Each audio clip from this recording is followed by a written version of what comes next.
fear these stubborn lines lack power to move. Oh, sweet Maria, empress of my love!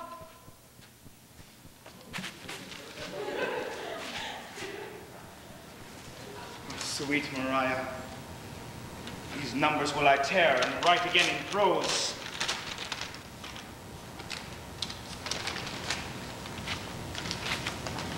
Did not the heavenly rhetoric of thine eye, against whom the world cannot hold argument, persuade my heart to this false perjury? Vows for thee broke deserve not punishment. A woman I forswore, but I will prove, thou being a goddess, I forswore not thee. My vow was earthly, thou a heavenly love. If broken then, 'tis no fault of mine. If by me broke, what fool is not so wise to lose an oath to win a paradise? Pure idolatry. God amend us. God amend. By whom shall I send this? Oh, company, stay! Oh, more sacks to the mill. Oh, heavens, I have my wish. Domain transformed, 4 woodcocks in a dish. Oh, most divine Kate! Oh, most profound coxcomb. By heaven, the wonder in a mortal eye. By earth she is not, corporal there you lie. As fair as day. Aye, as some days, but then no sun must shine. Oh, that I had my wish. And I had mine. And I mine too, good Lord. Amen, so I had mine. I would forget her, but a fever she reigns in my blood and will remember to be. A fever in your blood? Why then incision would let her out in saucers. Sweet Miss Prison. Once more I'll read the ode that I have read. Once more I'll mark how love can vary wit. On a day, alack the day, love, whose ever month is May, spied a blossom passing fair, playing in the wanton air. Air, quoth he, thy cheeks may blow, ere would I my triumph sow. But, alack, my hand is sworn, ne'er to pluck thee from thy thorn. Thou, alack, for youth unmeet, youth so apt to pluck a sweet. Do not call it sin in me, that I am forsworn for thee. Thou for whom Jove would swear Juno but an Ethiop were, and deny himself for Jove, turning mortal for thy love. This will I send, and something else more plain, that shall express my true love's fasting pain. Oh, would the king groan, and long of ill were lovers too. Ill to example ill would from my forehead wipe a perjured note, for none offend where all alike do dote.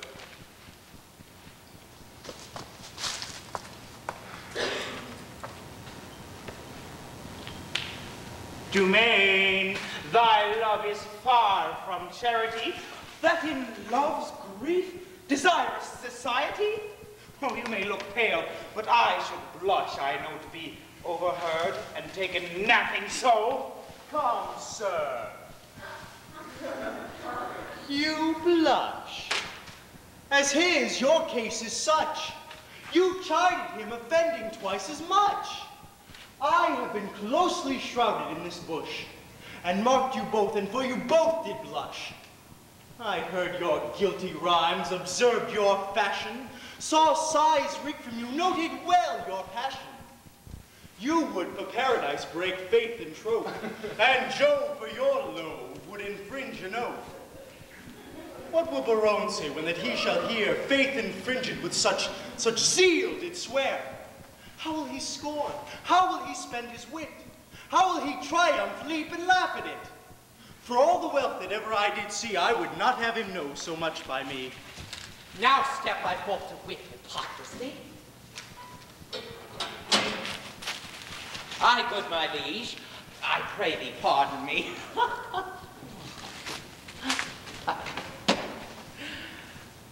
Good heart, what grace hast thou thus to reprove these worms for loving so, that art most in love? Your eyes do make no coaches in your tears, there is no certain princess that appears. But are you not ashamed? Nay, you not, all three of you to be thus more o'ershot. You found his mote, the king your mote did see, but I a beam do find in each of three. Oh, what a scene of foolery have I seen, of sighs, of groans, of sorrow, and of teen. Oh me, with what strict patience have I sat to see a king transformed into a gnat. Oh, where lies thy grief? Oh, tell me, good Dumaine. And gentle Longaville, where's thy pain? And where's my liege? All about the breast, a cuddle hoe. Too bitter is thy jest. Are we betrayed thus to thy overview? Not you by me, but I betrayed to you. I that am honest. I that hold it a sin to break the vow I am engaged in.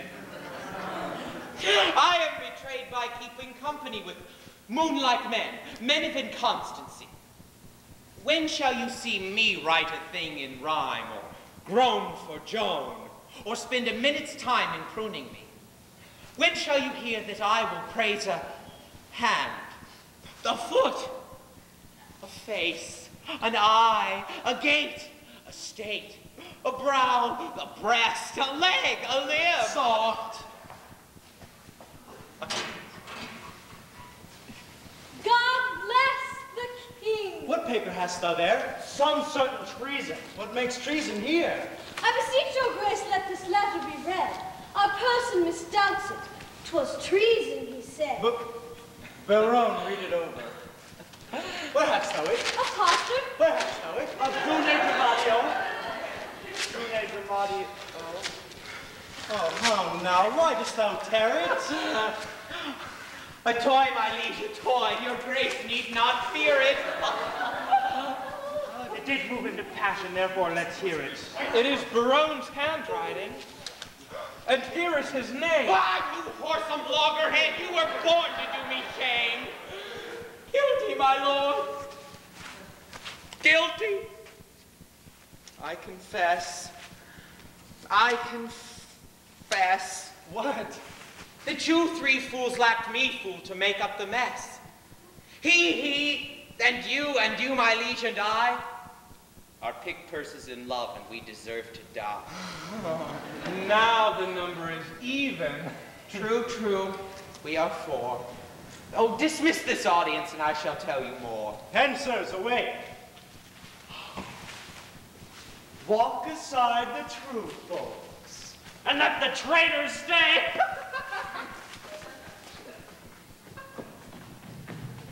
Sweet lords, sweet lovers, oh, let us embrace. As true we are as flesh and blood can be, the sea will ebb and flow. Heaven shows his face.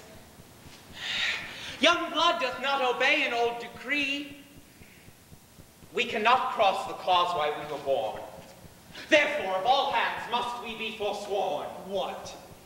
Did these red blinds show some love of thine? Did they, quoth you?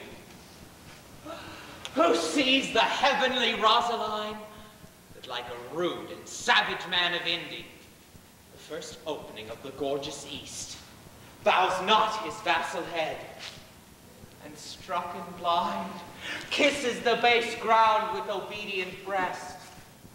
What peremptory, eagle-sighted eye dares not look upon the heaven of her brow, that is not blinded by her majesty?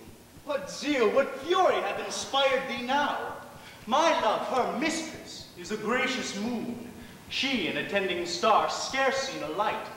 My eyes are then no eyes, nor I Baron. Oh, but for my love, day would turn to night. Then leave this chat. And good Baron, now prove our loving lawful, and our faith not torn. Well, some authority how to proceed. Some tricks, some quillets how to cheat the devil. Aye, marry there. Some salve for perjury. 'Tis more than need. grant you then affections meant arms, consider what you first did swear unto: to fast, to study, and to see no woman. Flat treason against the kingly state of youth. Say, can you fast? Your stomachs are too young, and abstinence engenders maladies. We have made a vow to study, lords, and in that vow we have forsworn our books.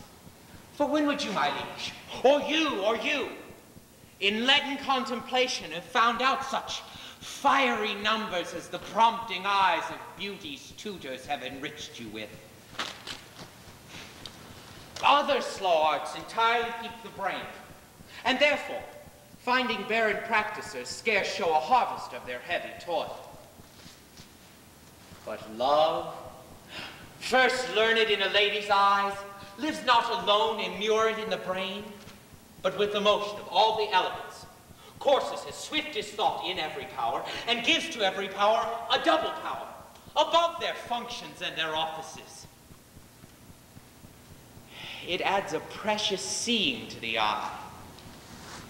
A lover's eyes will gaze an eagle blind.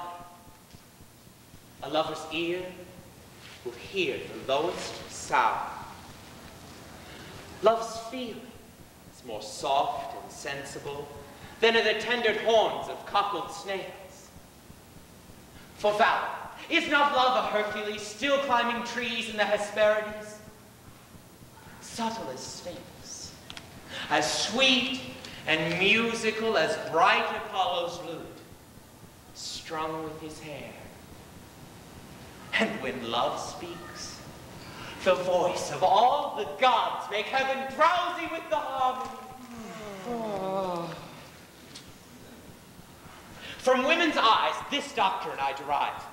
They are the arts, the books, the academes, that show, contain, and nourish all the world. Then fools you were these women to forswear, or else keeping what is sworn, you will prove fools.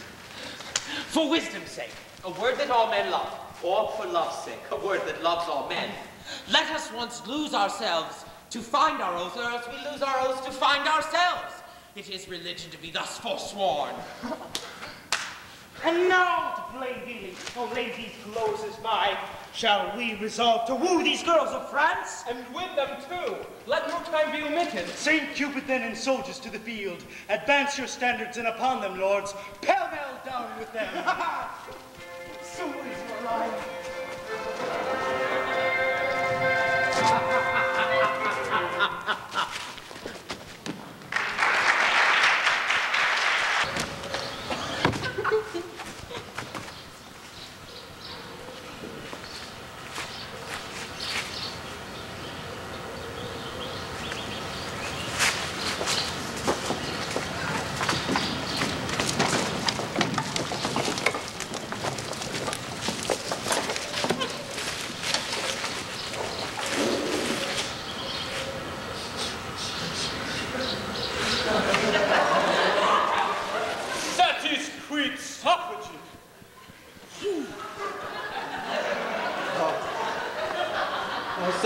I praise God for you, sir.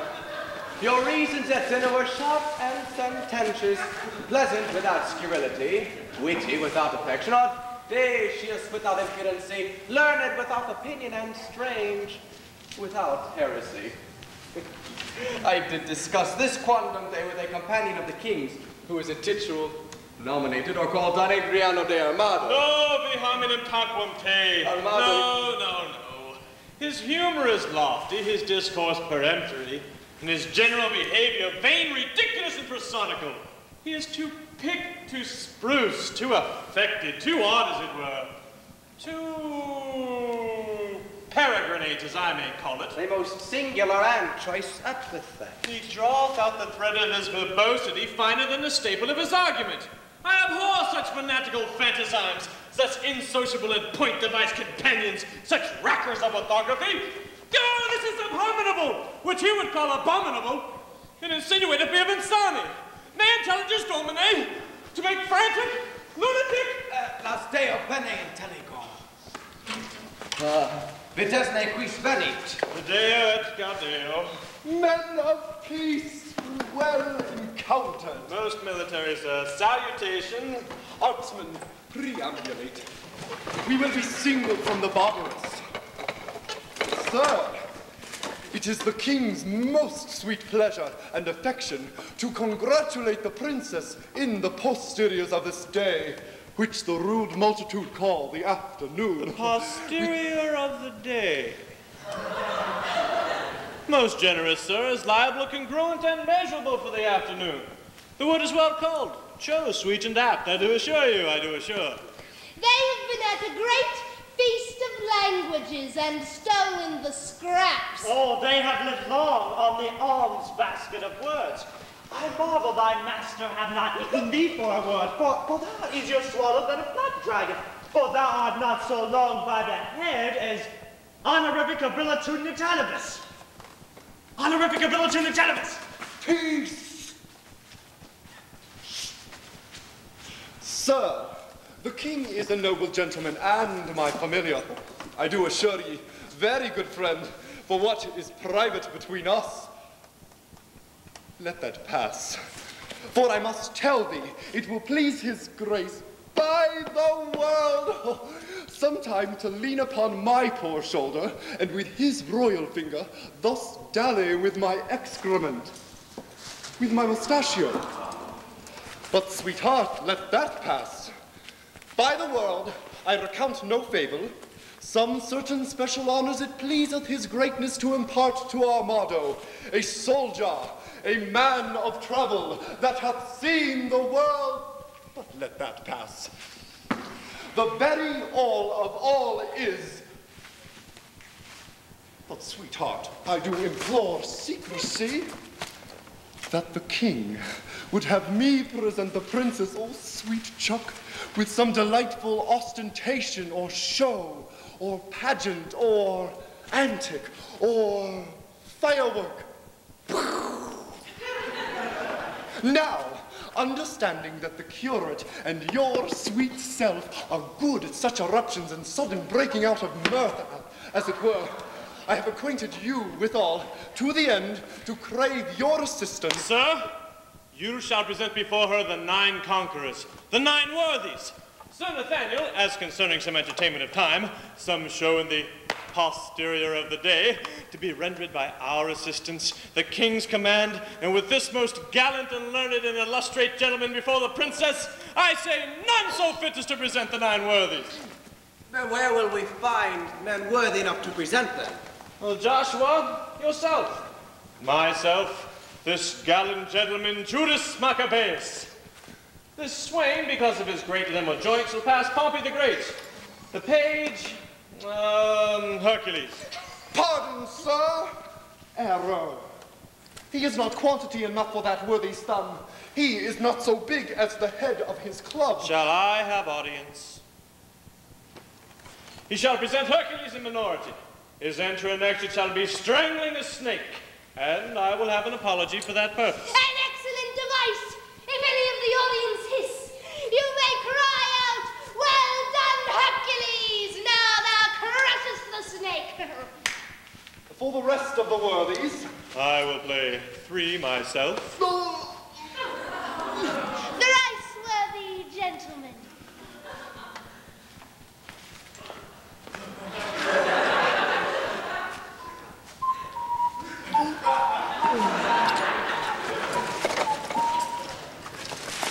Dear Goodman Doll, thou hast spoken no word all this while. Nor understood none neither, sir. Allons, we will employ thee. I will play on the table to the worthies and let them dance the hay. Most dull, honest doll. Well, to our sport. Away!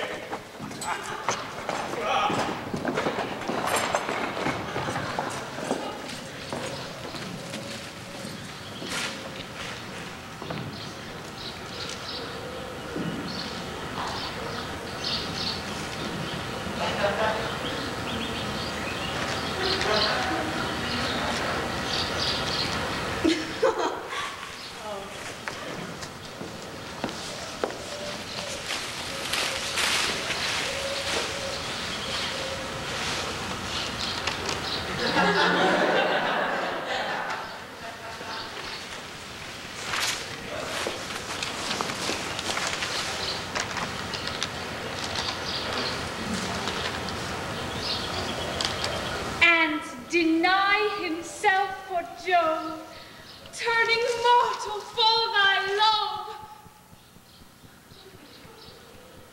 Love.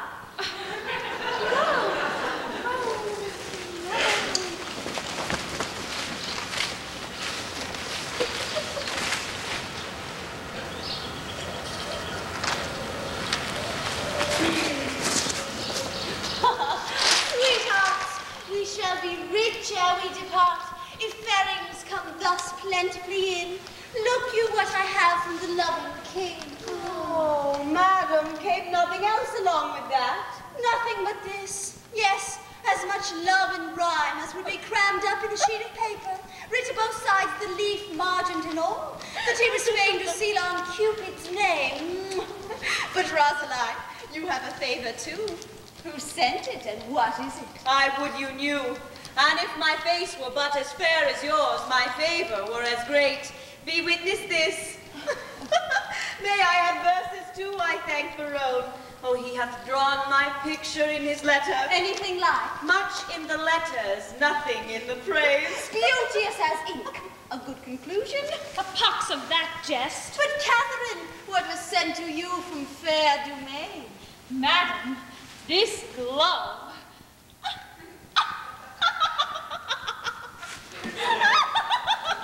Did he not send you twain? Yes, madam, and moreover, some 1,000 verses of a faithful lover. A huge translation of hypocrisy, vilely compiled, profound simplicity. This and these pearls, to me sent Longueville. The letter's too long by half a mile. Oh, I think no less.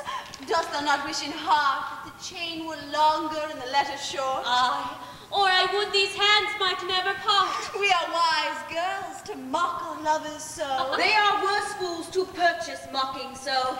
That same Barone I'll torture ere I go. None are so surely caught when they are catched, as wit turned fool. Folly in wisdom hatched hath wisdom's warrant and the help of school, and wit's own grace to grace a learned fool.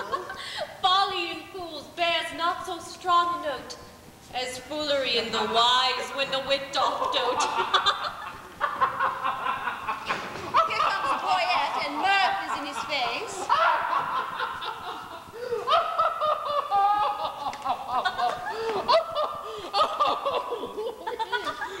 I am stabbed with laughter. Where's her grave? Thy news, Boyette. Prepare, madam, prepare. Arm went arm, encounters mounted, or against your peace. Love doth approach disguised. Armed in argument shall be surprised. Muster your wits, stand in your own defense, or hide your heads like cowards and fly hence. What are they that charge their breath against us? Say, Scout, say. Under the cool shade of a sycamore, I thought to close mine eyes some half an hour, when lo, to interrupt my purposed rest, toward that shade I might behold, address the king and his companions. Warily I stole into a neighbor thicket by, and overheard what you shall overhear, that by and by, disguised, they will be here. But what, coming to visit us? They do, and are apparelled thus, like Muscovites or Russians, as I guess. Their purpose is to parley and court and dance, and every one his love feet will advance unto his several mistress, which he'll know by the favours several which he did bestow. And will they so? The gallants shall be taxed. For ladies, we will every one be masked, and not a man of them will have the grace, despite of suit, to see a lady's face. Oh, Rosaline, this favour thou shalt wear, so shall the king court thee for his dear. Oh, take thou this, my sweet, and give me thine. So shall Barone take me for Rosaline. and change you favors too. So shall your loves woo contrary, deceived by these removes. Well, come on then. Where are the favors most in sight? But in this changing, what is your intent? The effect of my intent is to cross theirs. They do it but in mocking merriment, and mock for mock is only my intent. Their several counsels they unbosom shall to loves mistook, and so be mocked withal upon the next occasion that we meet, with visages displayed to talk and greet. But shall we dance if they desire us to it? No, to the death will not move a foot, nor to their penned speech render we no grace, but while 'tis spoke, each turn away her face. Why, that contempt will kill the speaker's heart and quite divorce his memory from his part. Be masked, the maskers come.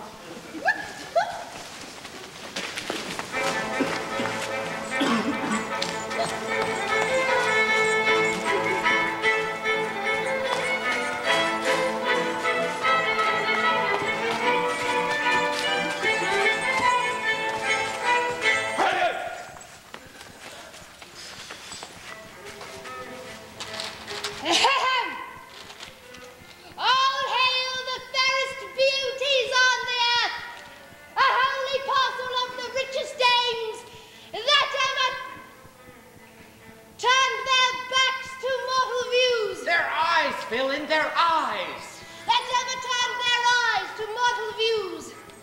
Out of your favors, heavenly spirits, vouchsafe not to behold. Once to behold, rogue. Once to behold with your sun-beamed eyes. Ahem! With your sun-beamed eyes.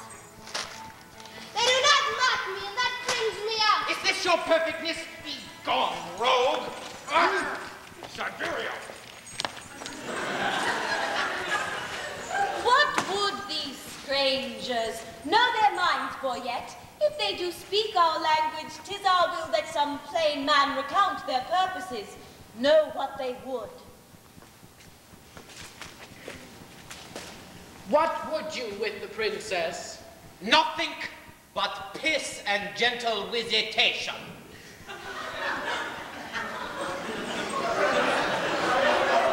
What would they, say they?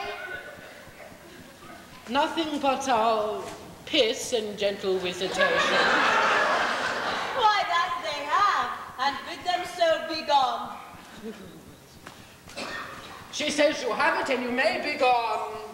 Say to her, we have measured many miles to tread a measure this hair on this ground.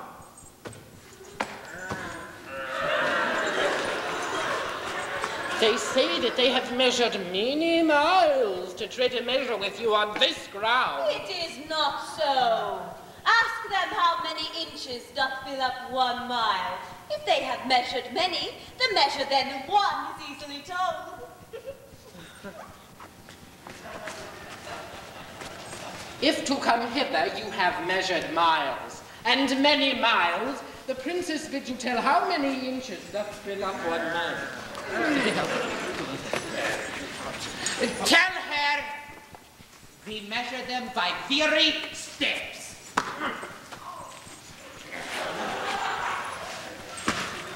She hears herself. How many weary steps of many weary miles you have all gone are numbered in the travail of 1 mile. We do number nothing that we spend for you. Our duty is so rich, so infinite, that we may do it still without account. Vouchsafe to show the sunshine of your face, that we like savages may worship it. My face is but a moon, and clouded too. Blessed are clouds to do as such clouds do. Play music then. Nay, you must do it soon. Not yet. No dance, thus change I like the moon. Will you not dance? How come you thus estranged? You took the moon at full, but now she's changed. Yet still she is the moon, and I the man. The music plays. Vouchsafe some motion to it. our ears vouchsafe it. But your legs should do it. Since you are strangers and come here by chance, we'll not be nice. Take hands. We will not dance. Why take